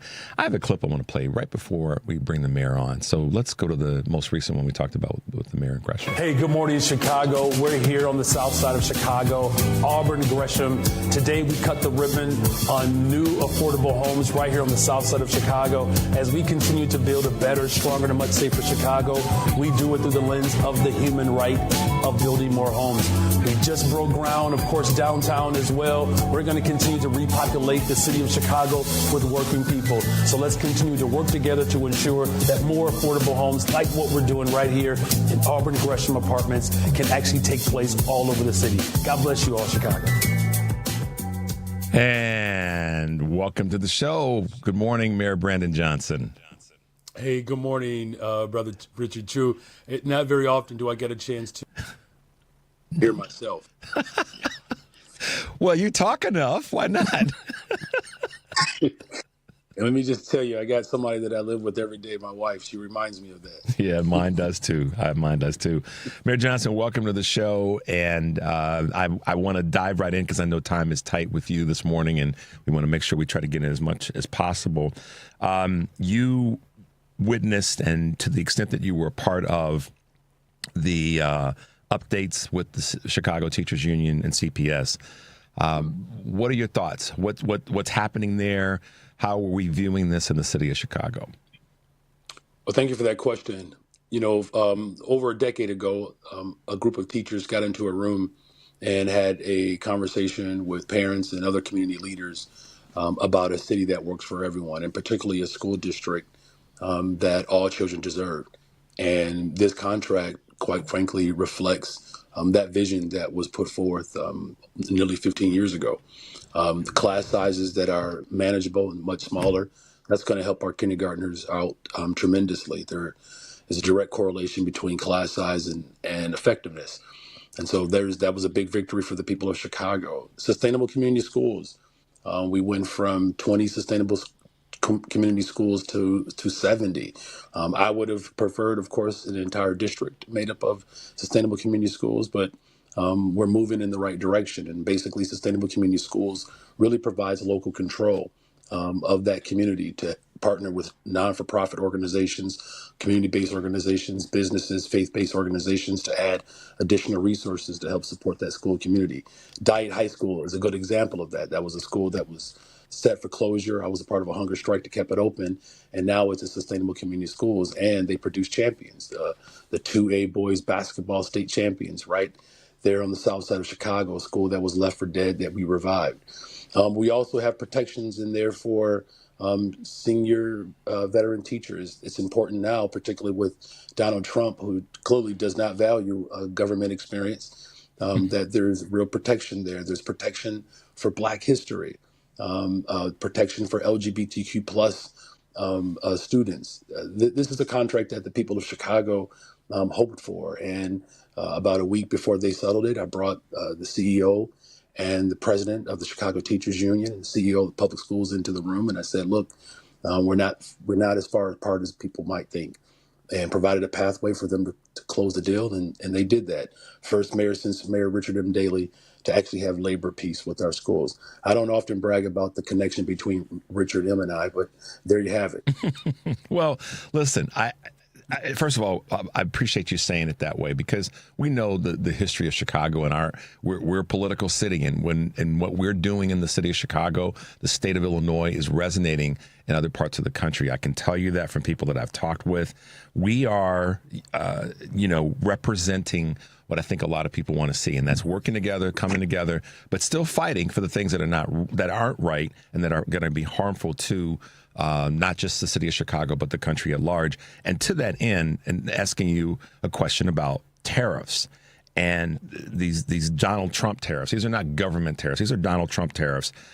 What are you seeing? What is your staff seeing as it relates to how this is going to, if not already, impacting the city of Chicago? It's a terrible idea. It's very poor policy. And to your point, this hangs directly around the shoulders of President Donald Trump.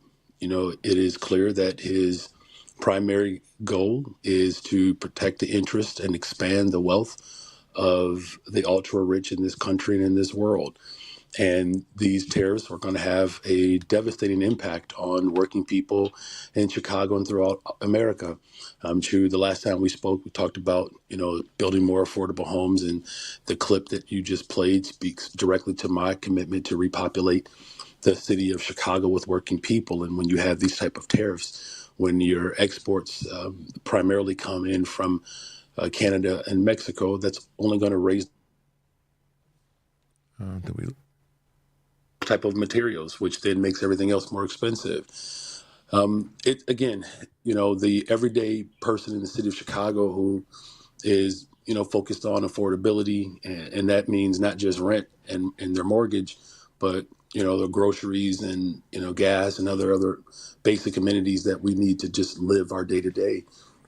These policies are awful. The last thing that I'll say is, I had a press conference yesterday with mayors who represent along the Great Lakes and the St. Lawrence River, and I've had a tremendous relationship with the mayor of Montreal, the mayor of Toronto, because there's a strong reliance upon our neighbors to the north. And to help grow our economy. And so not only is it going to impact just the price of goods, it's going to impact the trade relationships between the cities in Canada. It's a big.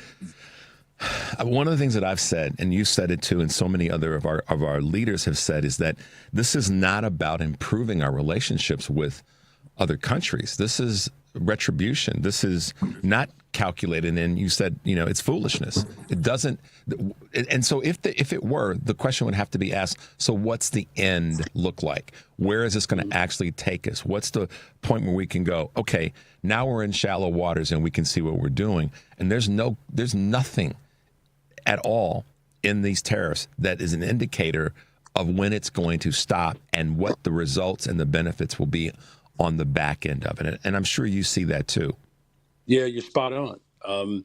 This reminds me of the time it's a little vague, but, during the 80s when I was a kid, to see the frustration of my father and my uncles as they were trying to explain to us Reaganomics, that somehow the trickle-down impact would help working people. And we know it was a very devastating time economically. And this just has some, it's obviously far more potent, but it's reminiscent. It's, again, Mark Twain, history doesn't repeat itself, but it certainly rhymes. And when you have the oligarch and the ultra-rich who believe that if you take care of us first, we'll make sure that the peasants and the rest of us working people, lower class, middle class, working class folks, it'll eventually get to you.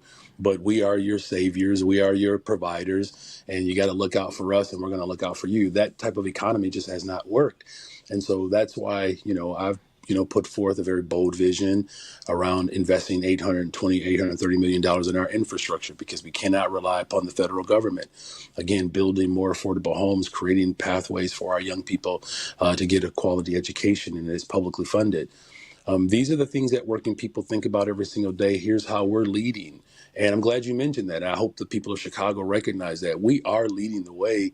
And, this notion that somehow on the back end, that years from now or months from now, we're going to reap the benefits of someone who has never had the interests of working class people in his heart ever at any moment, at any time in his life, that somehow he has found gospel and is somehow going to, look out for the least of these. That's not his orientation. That's not why he ran again.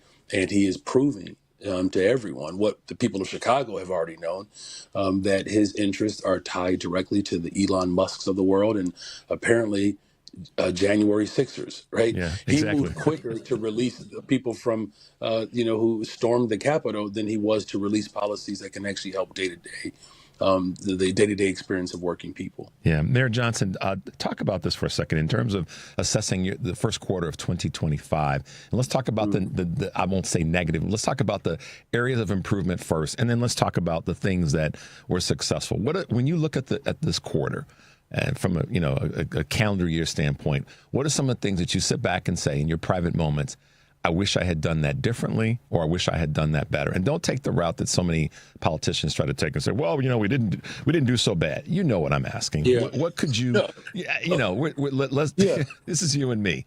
And of course, everybody that's listening. What is it that you say, man, I should have done that differently, or I could have done that better? And then let's talk about the things that you did do well that you feel are successes for the city of Chicago. Look, I mean, there's no secret, that in Chicago that there are some real entanglements within our government systems, right? And our public schools in the city of Chicago is a perfect example of that. And, as the school board becomes its own independent body, I have a responsibility, and I'm accountable to help, the public school system become its own independent body. And what I'm reflecting on in this first quarter is that the payment for workers, for whatever reason, and I don't know why they did it, but for whatever reason, the payment for pensions for workers of the Chicago Public Schools, someone thought it'd be a good idea for that payment to be paid by the city of Chicago, even though they're not our workers. And what I'm reflecting on in this first quarter, how I could have better engaged the Board of Education to understand what their responsibility is ultimately going to be, and that in order for both of our budgets to work together, we have to have some shared responsibility as we disentangle, the reliance of Chicago Public Schools on the city. And I know that sounds hyper technical. I'm saying, but it does have, implications for both of our budgets. And here we are, going into the second quarter, and it's a matter that we have not entirely solved. It's solvable. And again, I'm going to hold myself accountable to make sure that what I inherited, that we transform it.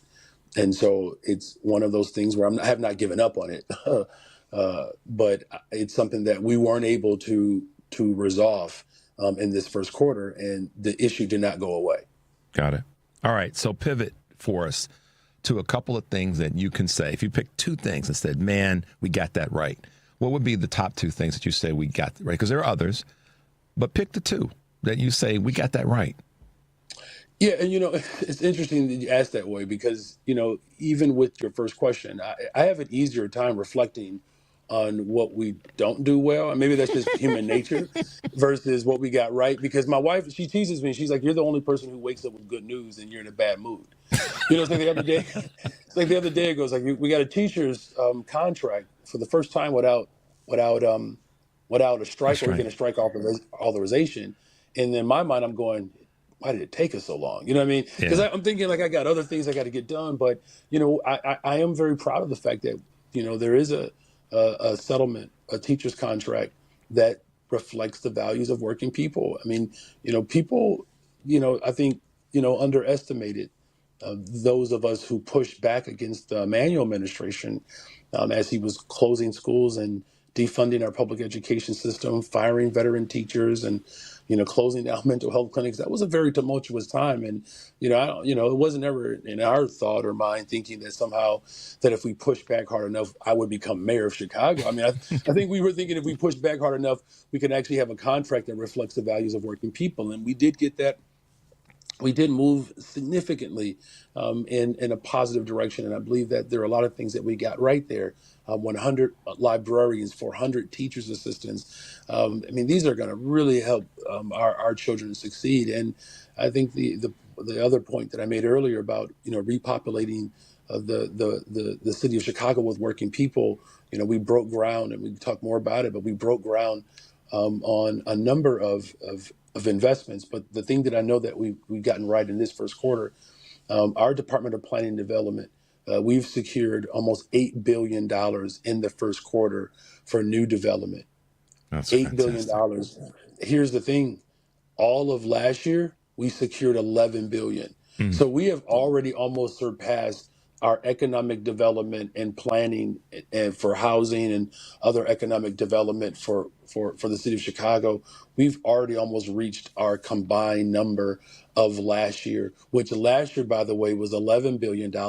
And that number was bigger than 2022 and 2023 combined. So the city of Chicago is clearly open for business. The difference is we're just not for sale.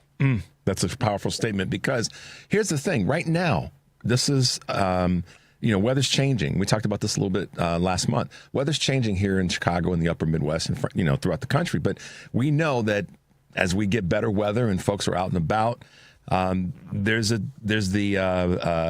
temptation, the possibility of an increase in violence, an increase in the natural increase of activity lends itself to the potential increase, I should say, in violence. That's coming, and that's a reality, and it's a concern of people here in the city of Chicago, particularly with tourism.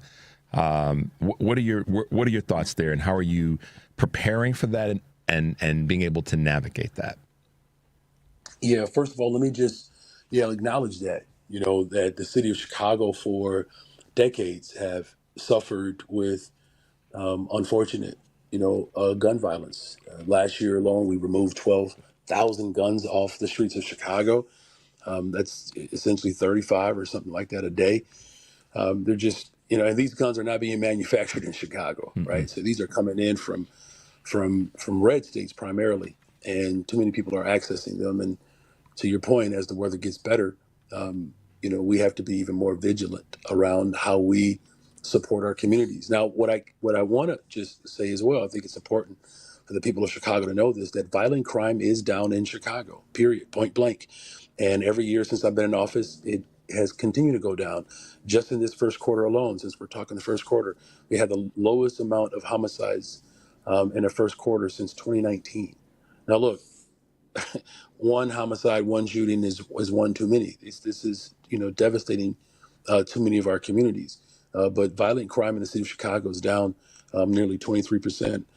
Homicides were down almost 20%. Shooting victims, there's a lot to be said about how we are investing in young people, but also how our police officers are showing up, solving crime. We have 200 more detectives that I've hired since I've been in office, and our clearance rates continue to go up. And one of the deterrents of violence in the city of Chicago or anywhere else is holding people accountable, and we're doing just that. And so how we're preparing is, we're going to make sure that we make critical investments all over the city. One of the things that I'm very proud of this year, we have right now an open application to hire 29,000 young people for summer jobs.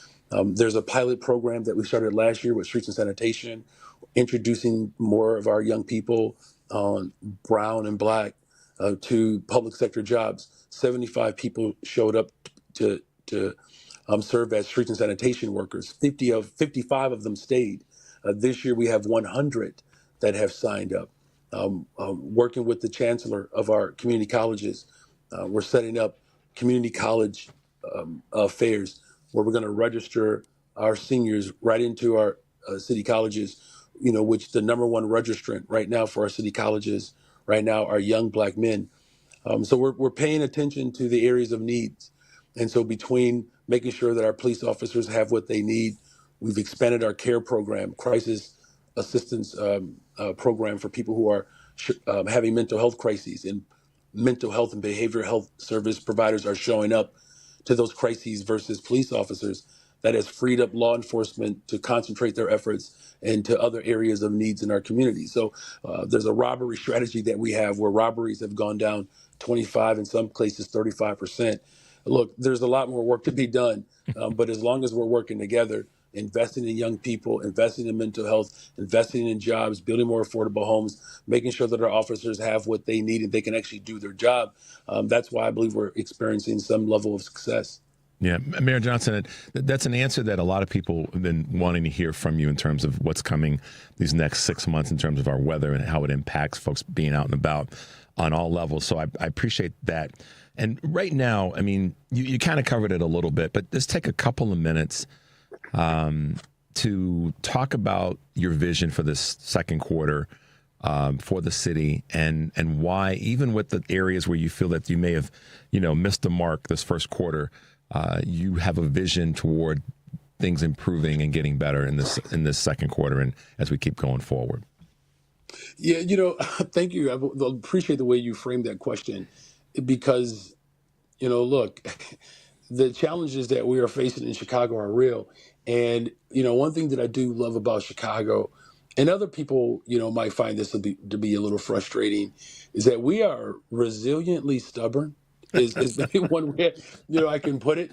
It's like if something doesn't quite go our way, even if it's decent, we're constantly figuring out how we can do it better. And one of the things that I'm really determined to do going into the second quarter is just really spend more time in our community engagement and co-governance arm of my vision for Chicago. I've said this before, and I think I got away from saying this, that the government that we inherited will be different than the one we pass on.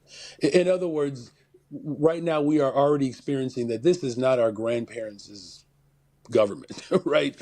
Where things were, done in rooms and behind the scenes, and there was a lot more of that type of work that was handled in those backroom settings, if you will. And I'm not saying that every single door, doesn't ever get closed. Sometimes you might have to fuss or yell some things out, but I actually believe that democracy is stronger when more people are engaged. I actually firmly believe that's why I think so many people are being misinformed in some of these public spaces, because everyone is throwing their opinion and perspective out without anything being vetted or fact checked.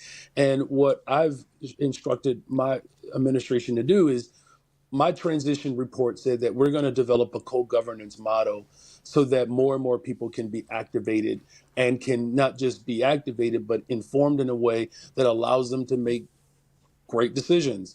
And so we're going to see a lot more. The city of Chicago is going to experience a lot more of that co-governance motto.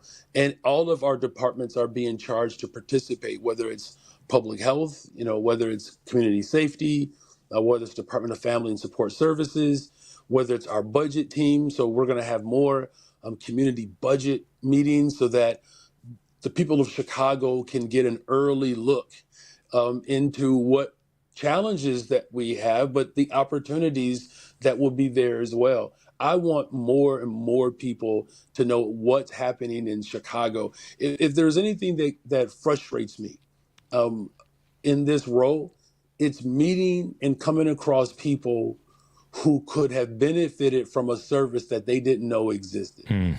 Yes, absolutely. And that I want to say this and ask this question. I always try to end every show with a positive, forward-thinking outlook. And you're a locally elected official, but you have a national voice.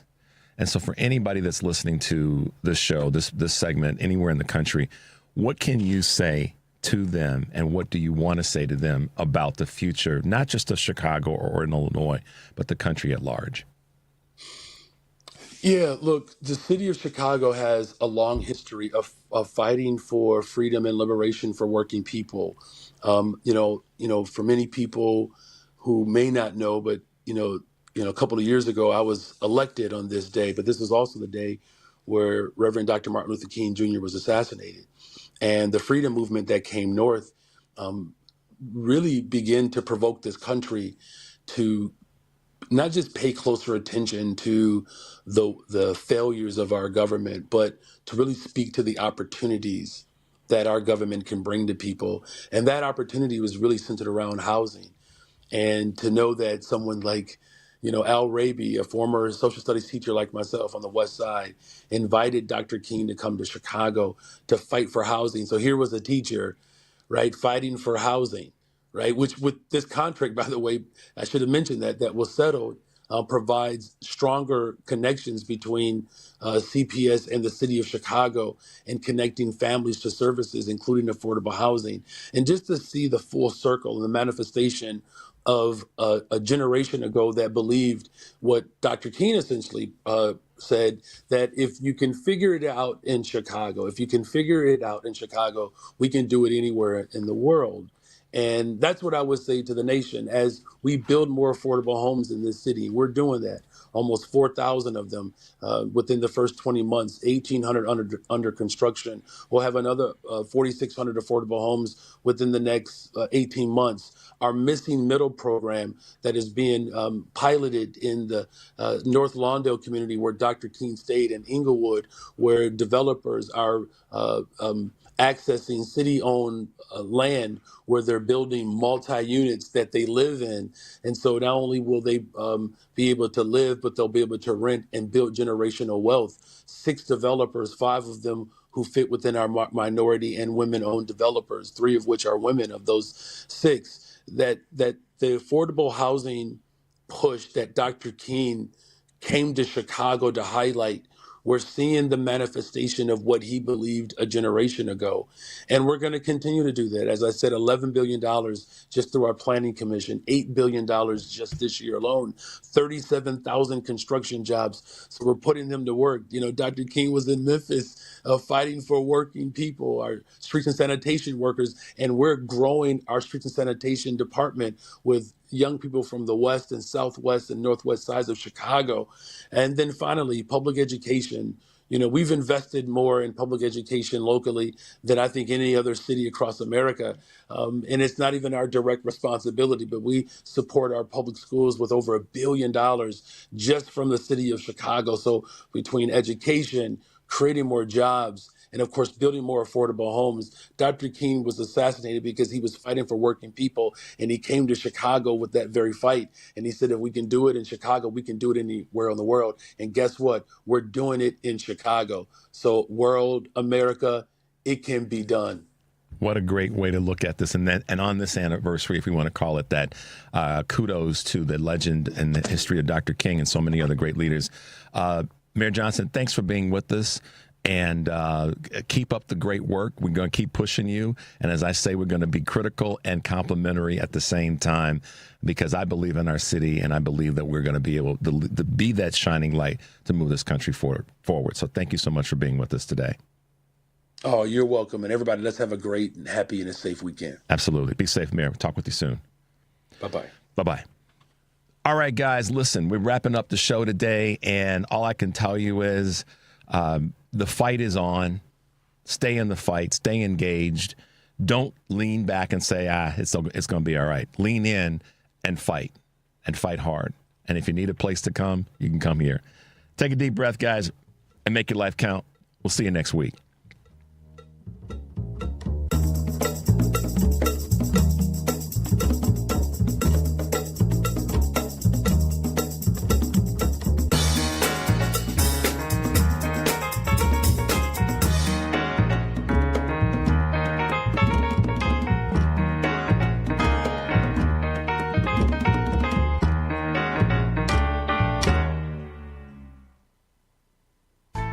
This is Tony Moret. I'm an estate planning lawyer who drafts living trusts and wills. Since the election, I've been hearing from my clients, many of them fellow WCPT listeners. And we all wonder, how did this happen and what can we do?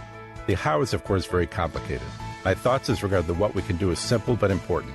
We need to take extra care of those we love. Having an estate plan using either a living trust or will can provide comfort in uncertain times like these. When the progressive values we hold dear are under attack, I feel we must make sure that our personal lives are secure and then work out from there. I've been drafting estate plans for my clients for over 30 years, and I will use all of that experience to help you. Please call me at 847-996-0496. My website is moreylawoffice.com. That's More spelled M-O-R-E-E. Again, the phone is 847